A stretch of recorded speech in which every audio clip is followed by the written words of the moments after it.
Hello everyone and welcome back to the Dungeon Learner's Guide. This week we've got another Commander's Guild deck tech. This is our 126th deck tech and it's titled Mill Activates Madness.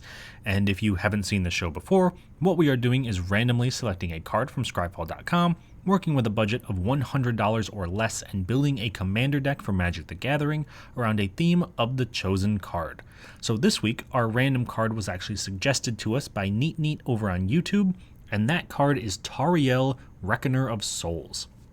So I've seen Tariel before, but I've never actually played a game either with or against Tariel, so I'm very interested to see how this commander functions in practice. And if you don't know what Tariel does, it is 4 red, white, black for a 4/7 legendary creature angel, has flying, vigilance, and tap. Choose a creature card at random from target opponent's graveyard, put that card onto the battlefield under your control. Now, obviously, since we are choosing to build around Tariel, the best way we can build around her is to make her the commander, but we also have a little bit of a trick up our sleeves as well, because not only is Tariel our commander, we also have a companion in Zirda the Dawnwaker. So Zirda the Dawnwaker is 1 and a hybrid Boros for a 3/3 legendary creature elemental fox. It has companion, and in order to have Zirda as our companion, each permanent card in our starting deck has to have an activated ability. So Tariel has an activated ability to tap and put a creature into play from a graveyard, so all of our cards are going to have some sort of activated ability.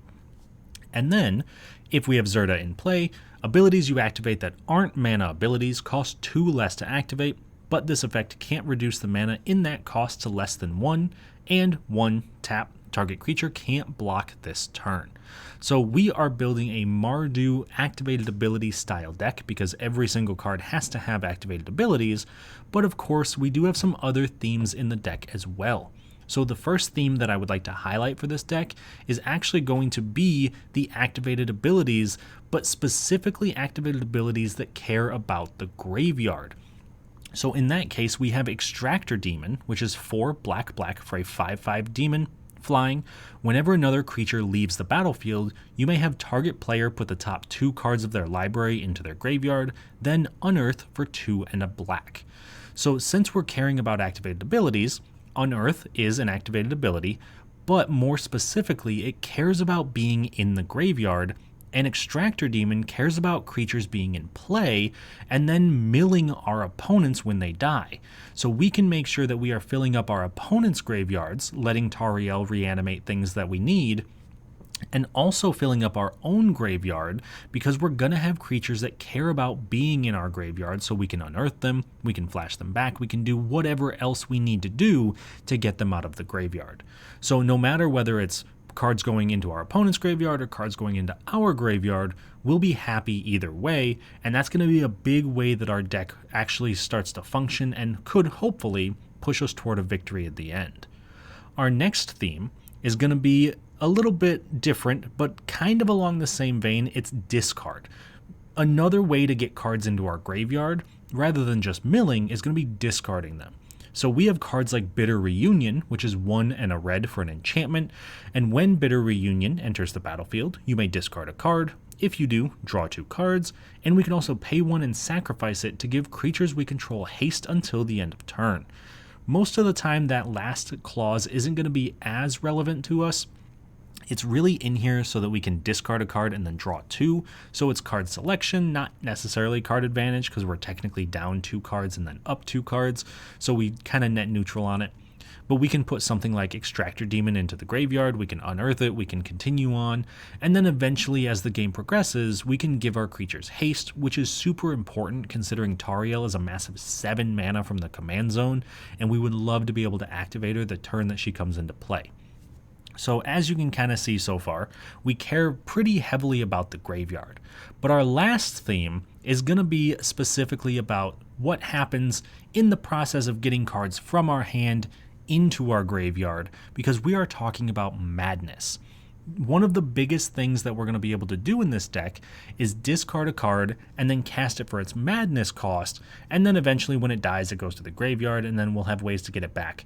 So we're really playing with every step along the way when it comes to our graveyard.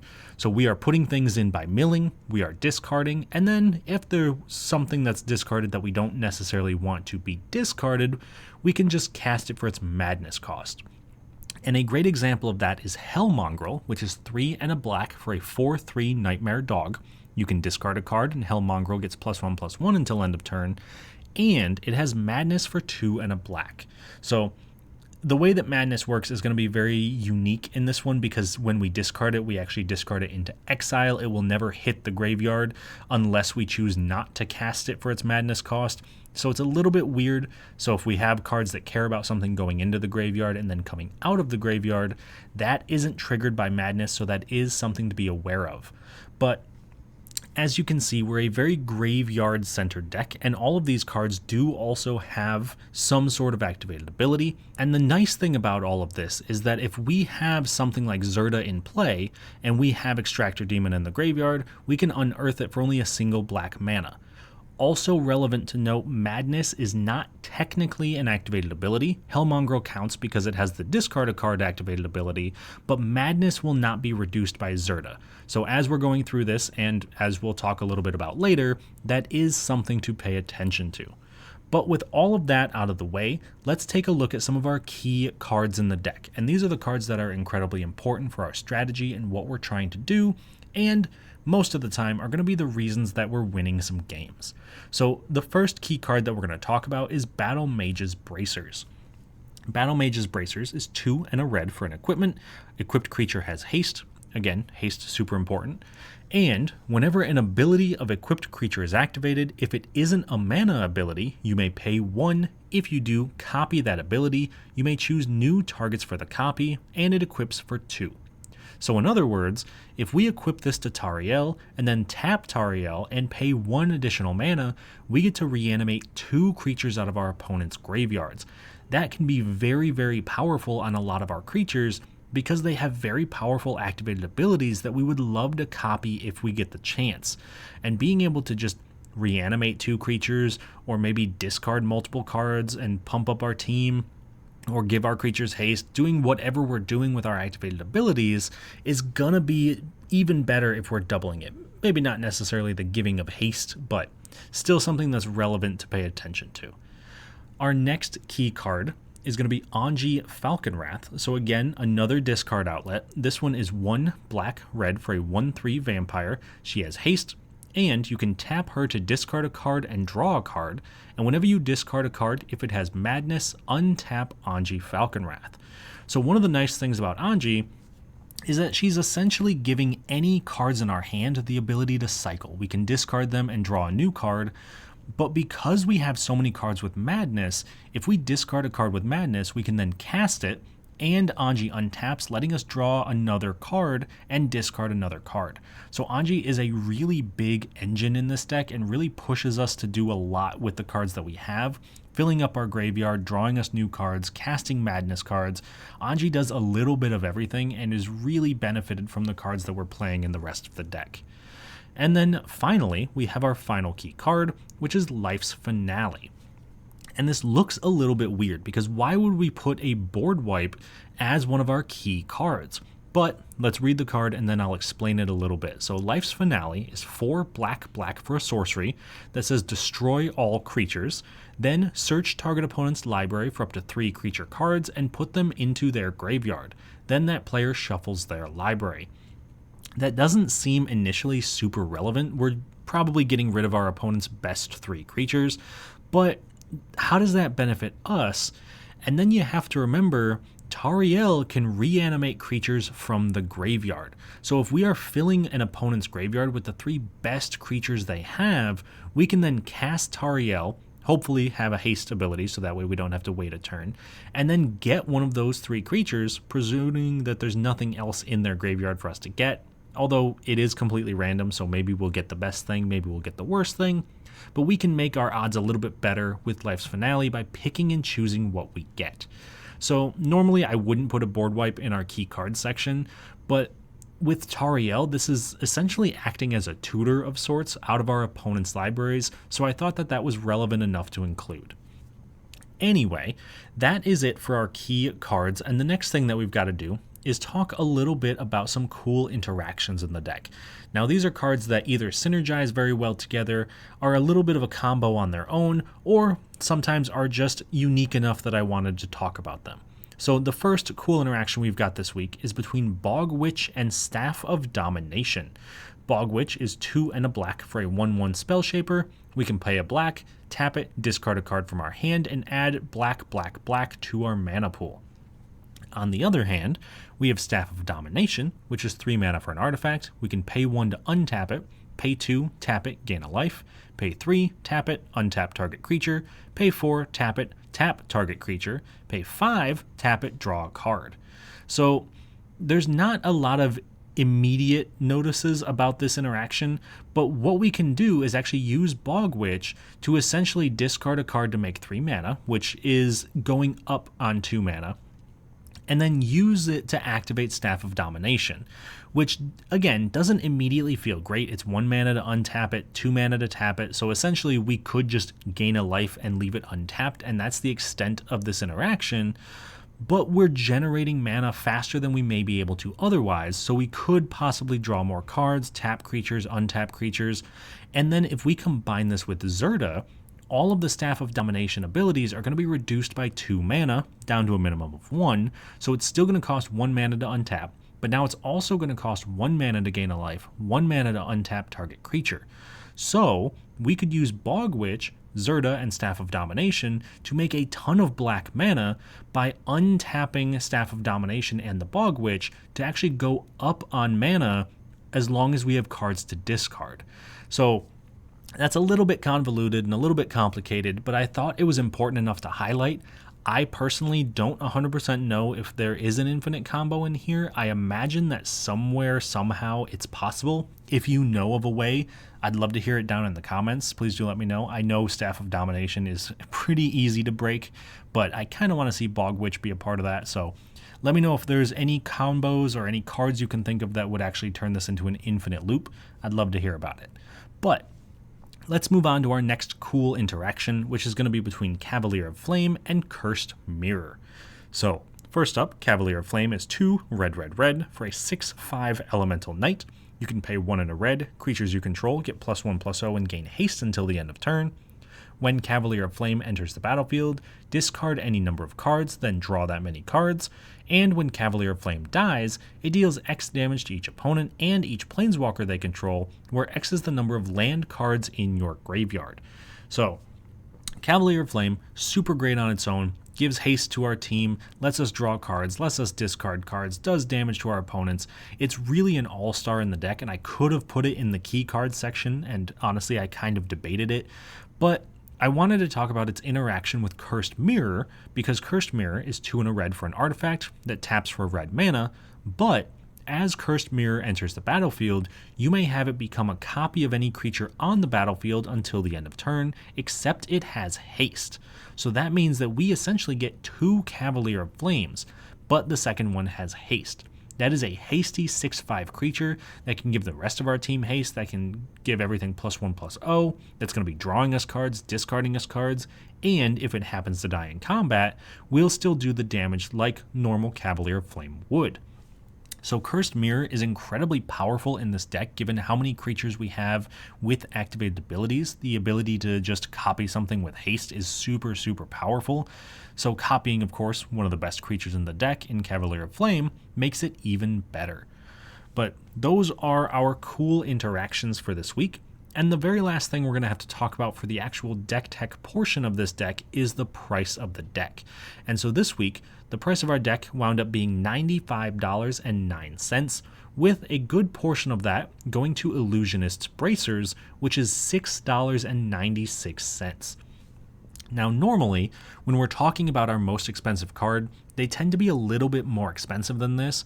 So if I were to say cut the most expensive card, it still only trims down the price to about $89, which isn't super cheap, and it doesn't make that much of a significant impact on the price, but it is something that's possible if you do need to trim just a little bit. On the other hand, though, if you do intend on keeping Illusionist Bracers in the deck, I do think that's a good inclusion, because it is 2 mana for an equipment that says whenever an activated ability of equipped creature is activated, if it isn't a mana ability, copy that ability, and you may choose new targets for the copy, and it equips for 3. So very similar to Battle Mage's Bracers, but we don't have to pay 1 to copy the ability, it just happens. So we could just tap Tariel and reanimate 2 creatures without having to waste an extra mana. And that can be very relevant, but it can also be a little bit tough to pull off because our opponents are going to see this sitting on the battlefield. They're going to know what's coming. There's going to be a good chance that they'll try to destroy this before we can do anything crazy with it. So that is our most expensive card, but I do also have one card that I'd like to talk about that's a little bit outside of our budget range. So if you have a little bit more to spend on this deck and you wanted to increase its power just a little bit, I have one card that I would recommend putting in and a card that I would recommend taking out. So for this deck, the card that I would put into this is Sheoldred. And Sheoldred, the newest Phyrexian Praetor, is 3 black for a 4/5. Legendary creature Phyrexian Praetor. She has Menace. When Sheoldred enters the battlefield, each opponent sacrifices a non-token creature or planeswalker. So that's removal, that's already very good. And you can pay 4 and a black to exile Sheoldred, then return it to the battlefield transformed under its owner's control, activate only as a sorcery, and only if an opponent has 8 or more cards in their graveyard. Because of our minor mill theme, there's a good chance our opponents will have that many cards. And you may be thinking to yourself, this doesn't seem like it really synergizes with what we're doing. And that's because what we really want is the backside of Sheoldred, the true scriptures. Because when the saga comes in at the first tier, for each opponent, destroy up to 1 target creature or planeswalker that player controls. Again, removal, great. Level 2, each opponent discards 3 cards, then mills 3 cards. Once again, very up our alley, what we want to be doing. But really what we're here is for level 3, put all creature cards from all graveyards onto the battlefield under your control, exile the true scriptures, then return it to the battlefield. And then it will return as Sheoldred, and we can repeat this process again. Being able to reanimate every single creature, considering we have so much discard, considering we have so much mill and removal, makes this incredibly powerful in the deck, meaning that we can kind of win almost out of nowhere by putting everything into play. Plus we have a bunch of ways to give haste to all of our creatures, making sure that no matter what we're doing, we can kind of get everything back and then just swing into our opponent's faces and probably win the game right there. Now, of course, if we're putting in a card to the deck, we would have to take one out, and I think the one to take out is Sivris Nightmare Speaker, which is 3 and a black for a 3/3 legendary creature, Snake Cleric Warlock. Tap, sacrifice another creature or artifact. For each opponent, you mill a card, then return that card from your graveyard to your hand unless that player pays 3 life, and it also has choose a background, but that's not relevant for this deck. Now, the reason that I would recommend taking out Sivris, because when I put it in, I thought it was going to be very efficient at what it did, very effective, but in practice, we don't have a ton of creatures we really want to be sacrificing all that often, so it often would kind of go unused or would make us sacrifice things we don't really want to be sacrificing just to possibly get a little bit of value. So I don't think it's that great in this deck. I think that it could be very good in a dedicated sacrifice deck, but like I said, that's not what we're trying to do. So I think the True Scriptures and Sheoldred would be a little bit better for us than Sivris. But again, if you think I'm wrong, let me know in the comments. I would love to hear that. So we are going to move on now to a game to showcase what this deck can actually do. But before we get to that game, I want to highlight some ways that you can help support the channel if that's something you're interested in doing, and some other ways you can reach out if you ever have any questions or just want to talk. So of course, you can always find us on Twitter, Reddit, email. Those are all great ways to reach out to us. But if you're interested in supporting the channel a little bit more directly, other than, of course, just liking the video and subscribing to the channel, you can find us over on Patreon, and you can become a channel member right here on YouTube. And if you're interested in joining the amazing people listed below, such as William Swiftfoot, Doodle, Calvin Schmidt, Eric Hui, Jeff Winger, Jeffrey Boos, Salty and Sunshine, Devin Purser, Tyler Esme, Sven von Nimwegen, and Paddywhack, you can, of course, check out, like I said, the Patreon or the channel memberships. And once you're there, you get access to things like the deck lists a week early. You'll get access to a card sent to you every single week as a thank you. Or I'm sorry, not every single week. You'll get a random card of the week sent to you every single month. I apologize for that. Didn't want to get anyone's hopes up. And then you'll also get access to a Discord channel where you'll be able to brew up the decks along with everybody else and possibly be in the videos if you've ever been interested in being on the channel. That is the first place I look for players for these games. And of course, you'll also get the guarantee from me that any card you suggest will be turned into a deck for this channel eventually. It might take me a while, but I will get to it, I promise. I can't make that promise to anyone who is not a patron or channel member. I will, of course, try to get to as many as I can from people who are not patrons and channel members, but if you join, I give you my guarantee that I will get to your suggestion eventually. But I think that's a bit of enough rambling from me, so let's move on to our gameplay and see how our deck actually functions. So this week, we are joined by 3 opponents. We are joined by Shawn playing Breya Ethereum Shaper, Doodle playing Sarevok Deathbringer and Raised by Giants, and Jason playing Queen Marchesa. So starting off with Shawn and his Breya deck, I'm going to be perfectly honest up front, this is easily the deck that I am the most concerned about going into this game. Breya is a terrifying commander. This is all artifacts. I'm sure there's some combo in here because I feel like Breya can combo with any 2 cards in existence. So Breya is absolutely terrifying, and I'm sure Shawn has ways to go infinite, to do a ton of damage, to draw a ton of cards. So I am very concerned about what the artifacts will be doing. Next up, we have Doodle and his Sarevok and Raised by Giants. So Sarevok makes the opponents lose life equal to the power of Sarevok, or I guess it's not even opponents, it's each player, but I'm sure Doodle has ways of getting around that. So he also has Raised by Giants to make sure that Sarevok is a 10-10, trying to make sure that everybody's losing 10 life in their end step.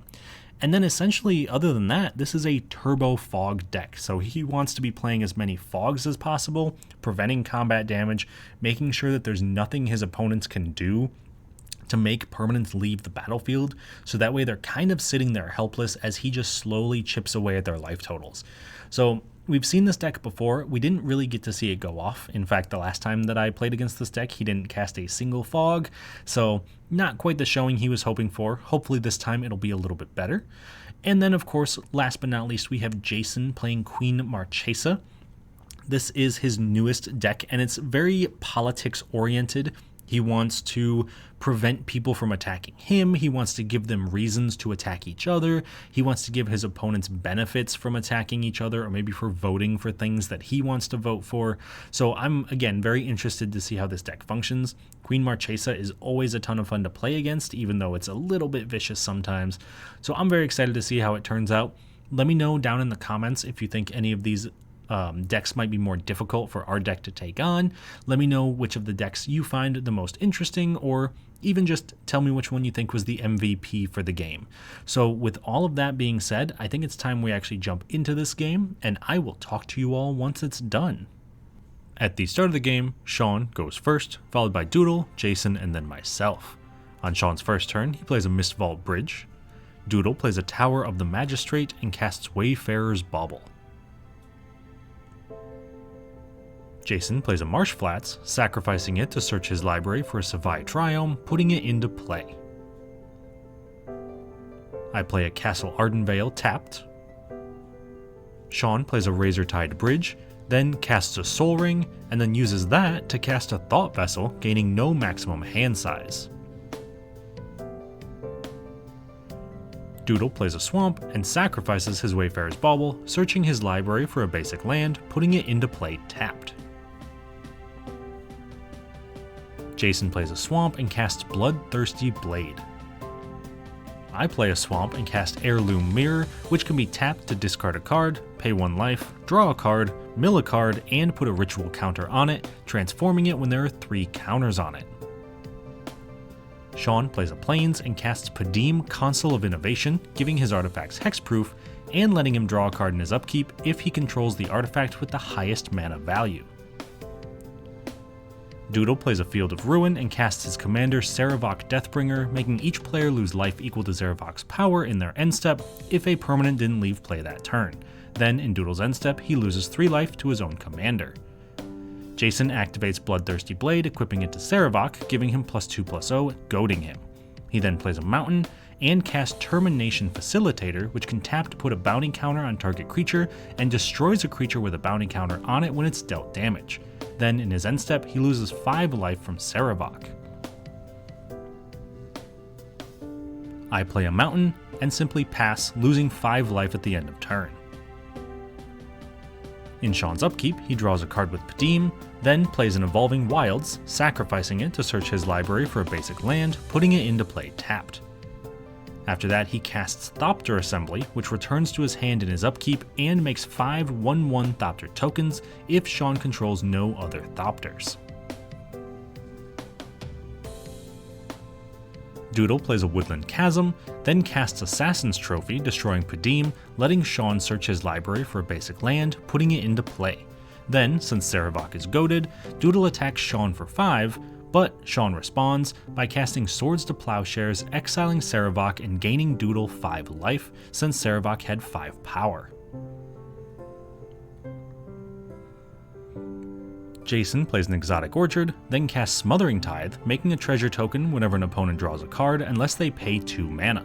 In response, I activate Heirloom Mirror, losing a life, discarding a card, drawing a card, milling a card, and putting a counter on it. Unfortunately, I couldn't have done this since the mirror can only be activated as a sorcery. This does let me discard Anju's Ravager though, allowing me to cast it for its madness cost. At the end of Jason's turn, he taps the Facilitator to put a bounty counter on the Ravager.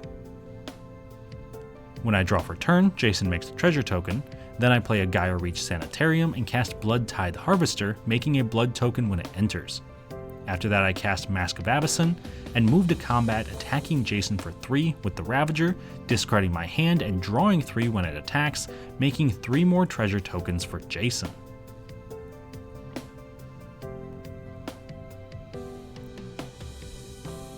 In Shawn's upkeep, he returns Thopter Assembly to his hand, making 5 Thopter tokens. Then, when he draws for turn, Jason makes a treasure token. After that, he casts Time Sieve, which allows him to sacrifice 5 artifacts to take an extra turn.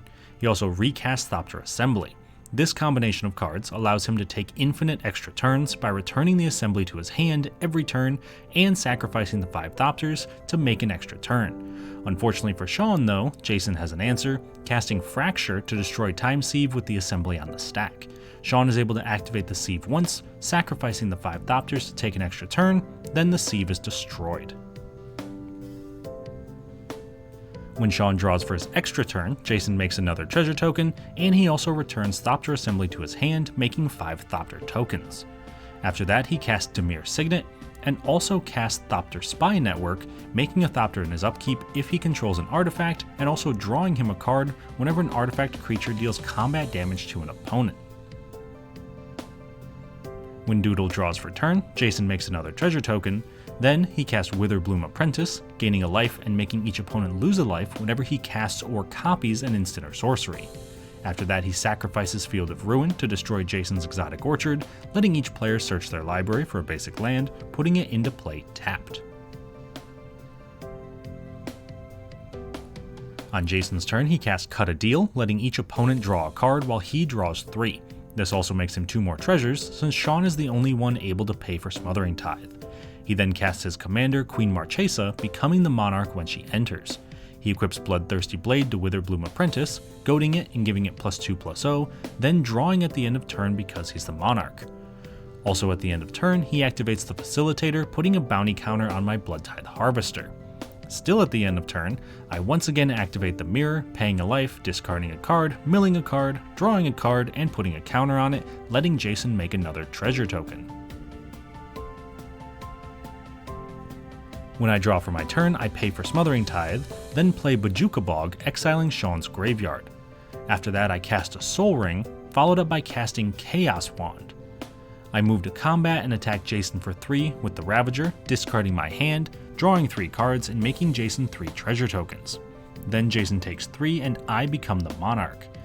Second main phase, I sacrifice Blood Tithe Harvester to give Witherbloom Apprentice -2/-2 until the end of turn, killing it. At this point, I finally realized that my mirror can only be activated as a sorcery, so I activate it, discarding a card, losing a life, milling a card, drawing a card, putting a counter on it, and making Jason a treasure.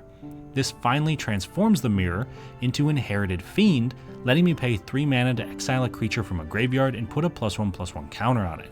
Then at the end of turn, I draw for being the Monarch, making Jason another treasure. In Shawn's upkeep, he makes a Thopter token, and then Jason makes a treasure when he draws for turn. Shawn then plays a Bojuka Bog, exiling Doodle's graveyard this time, and casts Marionette Master, entering with 3 +1/+1 counters, and also casts Unwinding Clock, untapping all his artifacts in each player's upkeep. In response to the Unwinding Clock though, Jason casts Vanishing Verse to exile the Marionette Master, then the clock resolves.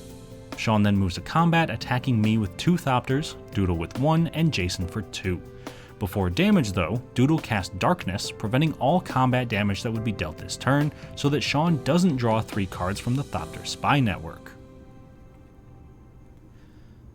When Doodle draws for turn, Jason makes a treasure token, then he plays a Reliquary Tower, gaining no maximum hand size, and casts his commander's background, Raised by Giants, making his commander a base power and toughness 10/10. In Jason's upkeep, he makes an Assassin token since he's not the Monarch, then plays a command tower and casts Mind Stone, followed up by casting Humble Defector. He moves to combat, attacking me for 1 with the Assassin since it has Death Touch and Haste, reclaiming the Monarchy. Then in his second main phase, he equips my Demon with Bloodthirsty Blade, goading it, giving it +2/+0, then at the end of turn he draws for being the Monarch.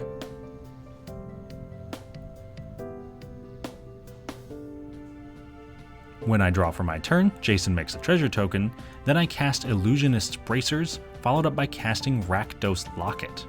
I move to combat and attack Doodle for 6 with the Fiend, and Jason for 3 with the Ravager, discarding my hand and drawing 3 when it attacks, also making Jason 3 treasure tokens. Then, when damage happens, I once again become the Monarch. I also discard and pay the Madness cost for Hellmongrel, casting it instead of putting it to the graveyard. This lets me discard a card to give it +1/+1 until the end of turn, and in my end step, I draw a card for being the Monarch and Jason makes yet another treasure token. In Shawn's upkeep, he makes another Thopter token, then, when he draws, he pays for the Smothering Tithe.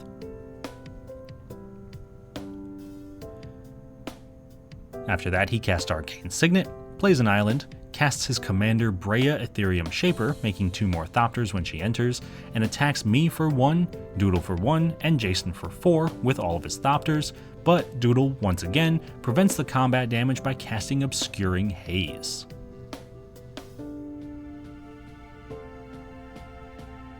On Doodle's turn, he simply untaps, draws, makes Jason a treasure, and passes. In Jason's upkeep, he makes another Assassin token and attacks me for 2 with both Assassins, but before damage, Shawn activates Breya twice to give both Assassins -4/-4, killing them both and preventing Jason from reclaiming the Monarchy. Then in the second main phase, he activates Humble Defector, tapping it to draw 2 cards, giving control of it to Doodle. In response, Shawn activates Breya to give the Defector -4/-4, but Doodle also responds using Tower of the Magistrate to give it protection from artifacts. Not to be denied, Shawn activates Breya again in response, this time killing the Defector but leaving Shawn with only 1 Thopter. Once all of that has resolved, Jason plays a Clifftop Retreat and casts General's Enforcer, giving his legendary humans indestructible. He also casts a Ghostly Prison, making each opponent pay 2 mana to attack him. Finally, he activates the Facilitator, putting a bounty counter on Breya, and at the end of turn, I sacrifice my Blood token, discarding a card, drawing a card, and making Jason a treasure token.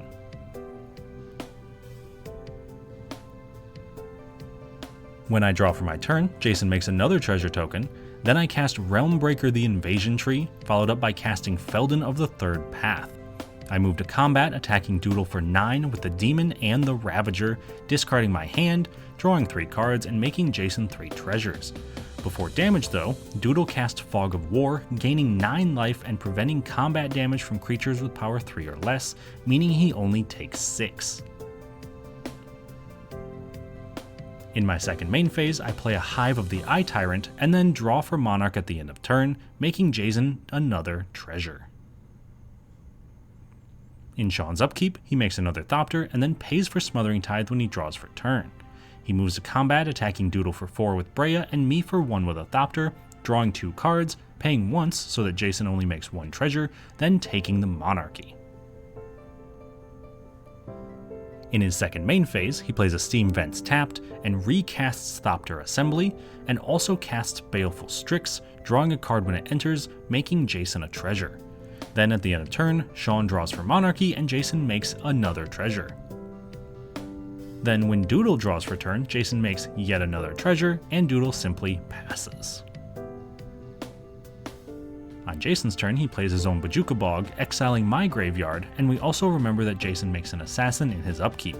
He then attacks Shawn for 4 with Marchesa and the Assassin. Shawn blocks both with 2 Thopters, sacrificing them to activate Breya, giving Marchesa -4/-4 until the end of turn, killing Jason's commander and taking no damage.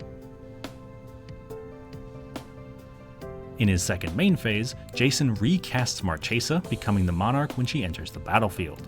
He also casts Kardur Doomscourge, goading all of his opponent's creatures and making each of his opponents lose a life while Jason gains a life whenever an attacking creature dies. After that, he activates the Facilitator, putting a bounty counter on Inherited Fiend, then at the end of turn, draws a card for being the Monarch. Still at the end of turn, I activate Realmbreaker to mill Jason for 3 and put a Marsh Flats from his graveyard into play under my control tapped, exiling it if it would leave the battlefield. When I draw for my turn, I pay for Smothering Tithe, then play a Castle Embreth, and sacrifice the Marsh Flats, exiling it to search my library for a Plains, putting it into play. Before I go to combat, Doodle casts Stinging Study, drawing 6 cards and losing 6 life since his commander has a mana value of 6. In response though, Shawn casts Dovin's Veto, countering Doodle's spell. This lets me go to combat, and since my creatures are all goaded, I attack Shawn for 10 with the Fiend and Mongrel, and Doodle for 5 with Feldon and the Ravager. On attacks, I discard my hand, drawing 3, letting Jason make 3 treasures, and then casting Voldaren Pariah for its Madness cost since I discarded it. Shawn blocks the Fiend with his Strix and the Mongrel with Breya, but before damage happens, I sacrifice 3 creatures, which is my entire board except Feldon, to transform Voldaren Pariah into Abolisher of Bloodlines, making Jason sacrifice 3 creatures as well, leaving him with only Kardur and General's Enforcer. This also triggers Kardur, gaining Jason 3 life, while each of his opponents lose 3 life. In my second main phase, I pay 3 mana to put Zirda from my hand into the Companion Zone. In Shawn's upkeep, he returns Thopter Assembly to his hand, making 5 Thopters. He then makes another Thopter with the Spy Network, and pays for Smothering Tithe when he draws for turn. He then plays a Glacial Fortress and casts a Cranial Plating, immediately equipping it to Baleful Strix to give it +X/+0, where X is the number of artifacts he controls, which is currently 17. He then recasts Thopter Assembly, and activates Breya, sacrificing 2 Thopters, giving Kardur -4/-4, killing it. He moves to combat and attacks Doodle for 4 with Breya, and me for 16 with the Baleful Strix. Before blocks, I activate Chaos Wand, targeting Doodle, making him reveal cards from the top of his library until he reveals an instant or sorcery, letting me cast it for free. This lets me cast Sudden Spoiling, turning all of Shawn's creatures into 0/2 creatures with no abilities. Unfortunately, this doesn't affect the buff from Cranial Plating, so I decide to block with my Abolisher of Bloodlines, killing both it and the Strix. Then in Shawn's second main phase, he re-equips Cranial Plating to one of his Thopters. When Doodle draws for turn, Jason makes a treasure, then Doodle passes. On Jason's turn, he casts Ruinous Ultimatum, destroying all non-land permanents he doesn't control. In response, Shawn activates Breya 5 times, sacrificing most of his artifacts that are going to be destroyed anyway, to give Jason's Enforcer -4/-4, killing it and doing 12 damage to Jason directly. Before that can all resolve though, Doodle uses Tower of the Magistrate to give General's Enforcer protection from artifacts, saving it, then the board wipe resolves. After that, Jason plays a Swamp and draws for Monarchy at the end of turn. When I draw for my turn, I pay for Smothering Tithe, then play a Temple of the False God. I cast my commander Tariel, Reckoner of Souls, letting her tap to return a random creature from an opponent's graveyard to the battlefield under my control. When Shawn draws for his turn, he pays for Smothering Tithe, then plays a Spire of Industry, and recasts his commander Brea, making 2 Thopters when she enters, then also casts Eldrazi Displacer, letting him pay 3 mana to exile another creature, returning it to play under its owner's control. When Doodle draws for his turn, Jason makes a treasure, then he plays the 4th Bojuka Bog of the game, exiling Jason's graveyard so that every player involved has been the target of a Bojuka Bog at some point in the game. He then casts Sedgemoor Witch, letting him make a 1/1 pest token whenever he casts or copies an instant or sorcery, and this lets him cast Chain of Smog, targeting himself to discard a card and make a pest. Then, since he was the target of Chain of Smog, he can copy it, choose a new target, making another pest. This lets him infinitely copy Chain of Smog to make infinite pest tokens, however since they don't have haste, he has to pass to Jason afterward. On Jason's turn he plays a Plains and casts Master of Ceremonies, then equips Tariel with the Bloodthirsty Blade. At the end of turn, Jason draws a card for being the Monarch. When I draw for my turn, I pay for Smothering Tithe, then attack Doodle for 6 in the air with Tariel, and in my second main phase, I cast Staff of Domination, and also cast my companion, Zirda the Dawnwaker.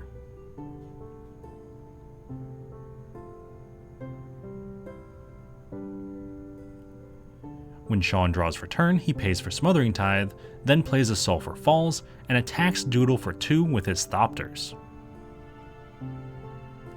In his second main phase, Shawn activates Brea, sacrificing his Thopters and 2 artifact lands to do 6 damage to Doodle. Then he activates the Displacer to exile Brea and return her to play, making 2 more Thopters, which he immediately sacrifices along with 2 more artifact lands to do 6 more damage to Doodle. When Doodle draws for turn, Jason makes a treasure token, then he attacks Shawn and I with infinite pests, but because of Ghostly Prison, can only attack Jason with 4. Unfortunately for Doodle, Jason casts Ink Shield, preventing the damage that would be dealt to him and making 4 Inkling tokens. This doesn't stop the damage done to Shawn and I though, so we both get knocked out of the game. It does, however, combined with a Master Warcraft on Jason's turn, letting him choose how creatures block, allow Jason to attack Doodle for exactly 13 damage, knocking him out and winning Jason the game. Alright, so that was a sweet game. Definitely a very unique situation at the end of the game, seeing one player make an infinite amount of creatures and then having those creatures actually used against them to win the game. And a little bit ironic that the card that won the game for Jason was actually, in technical terms, a fog, which was Doodle's specialty in that game, so that was very cool to see. But let's talk a little bit about each of the decks and then where we go. So starting off with Shawn, I think his Brea deck did very powerful things. Again, he had an infinite combo ready to go between the Thopter Assembly and the Time Sieve, but Jason was able to stop it, thankfully. And while it wasn't technically a full infinite combo that immediately won the game, there's a good chance that if he'd been able to pull it off and take infinite extra turns, none of us really would have stuck around to figure out what was going to happen, because then he can just kind of slowly beat us down with a Thopter or 2 or whatever else he's got in play, and it wasn't exactly going to end in our favor. So very cool showing by Brea. Always terrifying. As always, I have the right to be afraid of that deck. Doodle, very cool showing this time. I'm glad to see that we got to see more fogs. It was also very interesting to see how he used the commander specific cards, so cards like Obscuring Haze that he cast when he had technically his commander in play, even though it was a background.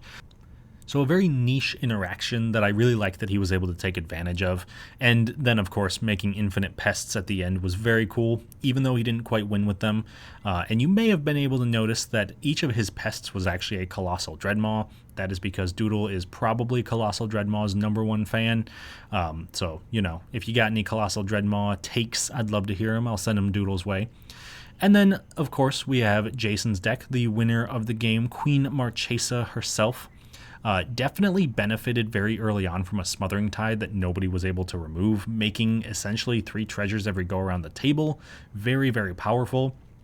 And although he wasn't doing too much with it, that combined with the monarchy and some additional card draw really settled the game in his favor, because I'm sure if he hadn't had the Ink Shield when he had it, Doodle would have won the game. So definitely needed the card draw, definitely needed some of the effects that he had, and of course the treasures themselves. So a very cool showing by Queen Marchesa. Hopefully we'll get to see that deck again in the future. And then finally, our deck. There's a couple of things that I have to address, one in particular very important. You may have noticed that one of the most important cards in the deck, well, that's not 100% true. One of the most important cards in the game, so this particular showing of the deck, was Anji's Ravager. Unfortunately, after recording this game, it was pointed out to me that Anji's Ravager actually is not a legal card for the deck.